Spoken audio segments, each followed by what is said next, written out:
Hello everyone, welcome back to Study Point. Today we are going to continue class 10 chapter number 1 real numbers. Today in this video we are going to do question number 3 of exercise 1.3. So let's start.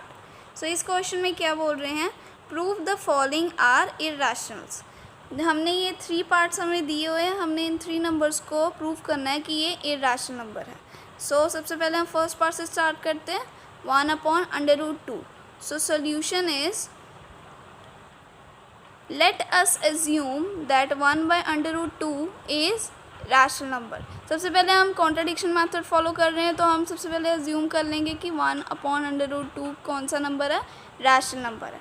अगर ये rational number है तो ये a/b की form में लिखा जा सकता है, where a and b are coprime numbers. Coprime numbers वो नंबर्स होते हैं जिनमें 1 अकेला कॉमन फैक्टर होता है, 1, and b is not equal to 0. This denominator cannot be equal to 0.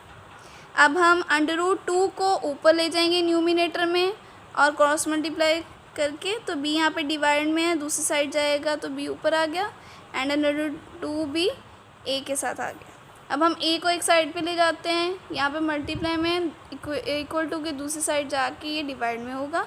So b/a is equal to √2. इसके बाद हम इसे एक्सप्लेन करेंगे थोड़ा सा.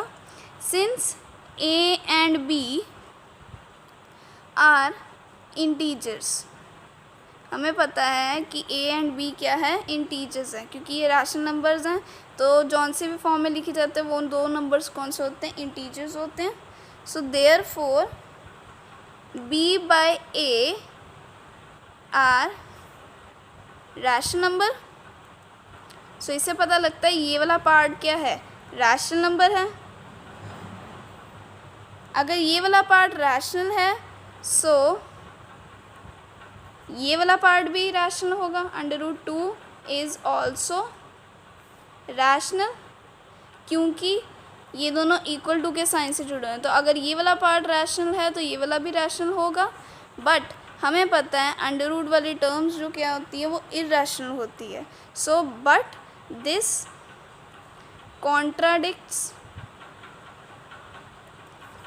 the fact that √2 is irrational. सो इससे क्या पता लगता है कि √2 इर्रेशनल है. अगर √2 इर्रेशनल है तो इसका मतलब a√2 भी इर्रेशनल होगा.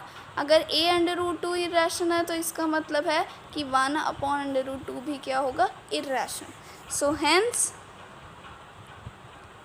1/√2 इज इर्रेशनल. सो हमने ये प्रूव कर दिया. Now second part.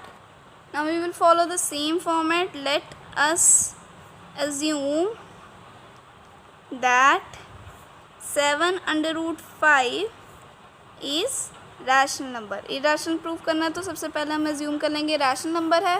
Rational number है तो इसे हम a/b की फॉर्म में लिख सकते हैं, where a and b are coprime numbers and b is not equal to 0.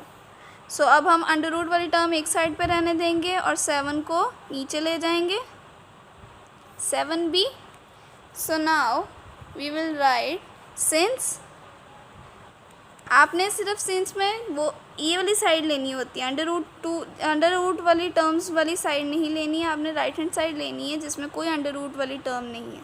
सो इसमें जितने भी नंबर्स हैं वो हम लिखेंगे. सिंस a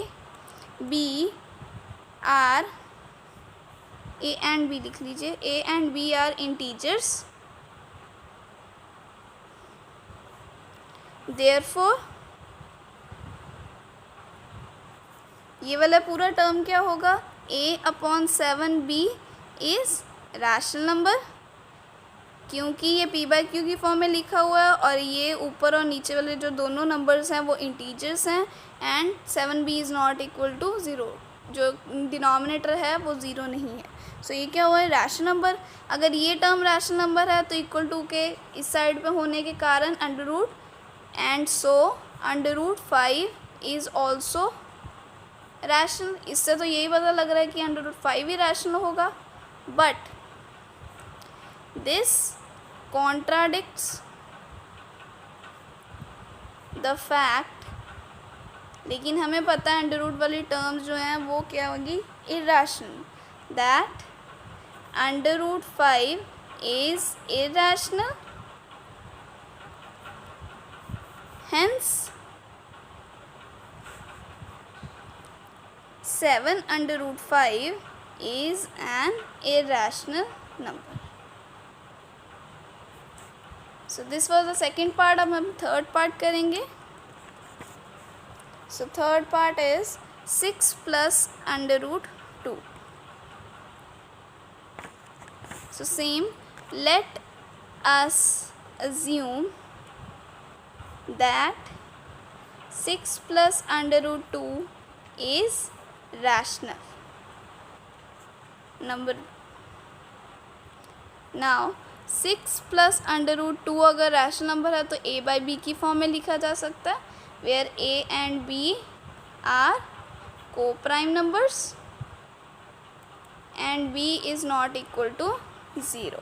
अब हम अंडर रूट 2 को एक साइड पर रहने देंगे, 6 को हम दूसरी साइड पे ले जाएंगे तो a माइनस 6 अपॉन b.